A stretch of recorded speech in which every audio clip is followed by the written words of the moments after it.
નમસ્કાર, સ્વાગત છે આ કેલ્ક્યુલેટરના ટ્યુટોરિયલ વિડીયોમાં આપનું.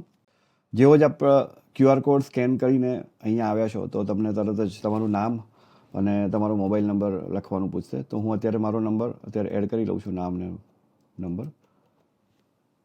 તો આવી જ રીતે આપ પોતાનો નંબર એકવાર એન્ટર કરશો એટલે એ ડેટા અમારી સુધી આવી જશે અને અમારી ઓફિસમાંથી તમને સપોર્ટ માટે ફોન કરી શકે છે. તો હું જેવું જ કેલ્ક્યુલેટ કન્સિડર કરું છું એટલે તરત જ અહીંયા કેલ્ક્યુલેટ આવી જાય છે. આ કેલ્ક્યુલેટરનો મુખ્ય હેતુ એ છે કે મારી પાસે જે પણ પૈસા છે, 1 કરોડ 2 કરોડ 5 કરોડ જે પણ રકમ છે, એ રકમ મને ક્યાં સુધી સપોર્ટ કરશે, ક્યાં સુધી ચાલશે, મારો ખર્ચો આટલો હોય તો એના પછી મારે મારી પેઢીને, નેક્સ્ટ પેઢીને મારે આ પૈસા લેગેસીમાં આપવા છે, વારસામાં આપવા છે, તો આ ક્યાં સુધી ચાલશે, એટલે કેટલા વર્ષ ચાલશે, અને મારે વારસામાં કશું જ નથી આપવું તો આ પૈસા કેટલા વર્ષ ચાલશે. આ બંને કેલ્ક્યુલેશન્સ આ કેલ્ક્યુલેટરમાં આપણને મળી જશે. તો હું અહીંયા ક્લિક કરું સ્ટાર્ટ કેલ્ક્યુલેશન એટલે મને સીધું જ મને અહીંયા પૂછશે, અહીંયા 1 કરોડ ડિફોલ્ટ રકમ લખેલી છે. સપોઝ કે હું અહીંયા આમ ગણી લઉં કે ભાઈ 5 કરોડ રૂપિયા મારી પાસે છે અને મારું અહીંયા આગળ મને કહે છે 2.5 લાખ રૂપિયા તમે ખર્ચી શકો છો. તો હું અહીંયા સીધો 2.5 લાખ રૂપિયા, મહિનાનો મારો ખર્ચો 2.5 લાખ રૂપિયા થાય છે. તો આ પૈસા મને કેટલા વર્ષ સુધી ચાલશે. અહીંયા આ કેલ્ક્યુલેશન્સમાં મેં કેટલું રિટર્ન ગણ્યું છે, એક્સપેક્ટેડ રિટર્ન 12% ગણ્યું છે અને મોંઘવારી 6% ગણી છે. આને તમે એડજસ્ટ કરી શકો છો. તો આ પૈસા 100 વર્ષ સુધી ચાલશે.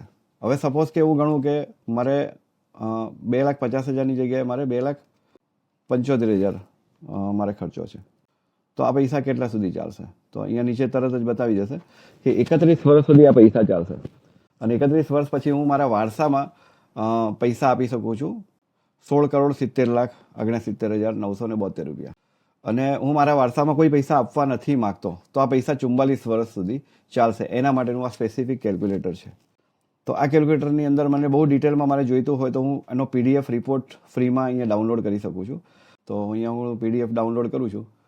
PDF રિપોર્ટ ડાઉનલોડ થઈ ગયો છે. અહીંયા PDF રિપોર્ટ આપણને જોવા મળે છે, વેલ્થ સસ્ટેનેબિલિટી રિપોર્ટ.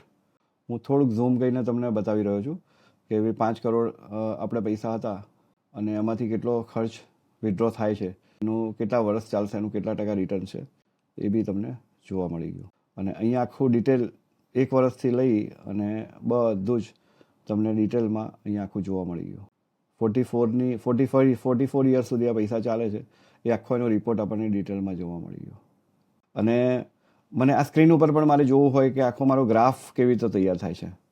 તો આ આખો ગ્રાફ અહીંયા સુધી તમારા પૈસા ભેગા થયા પછી તમે કહો છો કે મારે વારસામાં નથી આપવાના, પૈસા પડ્યા રાખો છો, તો આ પૈસા 44 વર્ષ સુધી ચાલશે.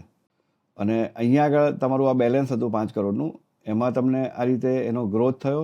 તમે મંથલી વિથડ્રો આ કર્યા અને મોંઘવારી પ્રમાણે અહીંયા જુઓ એવરી મંથ, એવરી યર તમને અહીંયા ચેન્જ થતું રહેશે. 2,75,000 1 વર્ષ સુધી આવ્યા, પછી બીજું વર્ષ થયું એટલે 2,91,000 આવવાના ચાલુ થયા, ત્રીજું વર્ષ થયું એટલે 3 લાખ રૂપિયા આવવાના ચાલુ થયા, 3,08,000, ચોથું વર્ષ થયું એટલે 3,27,000 દર મહિના આવવાના ચાલુ થયા.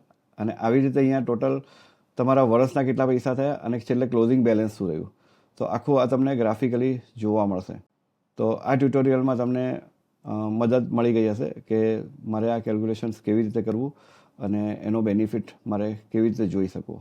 Okay, thank you.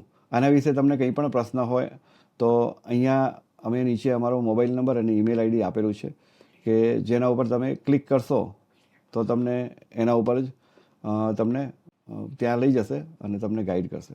ઓકે, તો આ કેલ્ક્યુલેટરનું ટ્યુટોરિયલ અહીંયા જ પૂરું થાય છે. તમને કોઈ પણ ક્વેશ્ચન હોય તો અમારા નંબર ઉપર અથવા મેલ ID ઉપર આપ સંપર્ક કરી શકો છો. Thank you.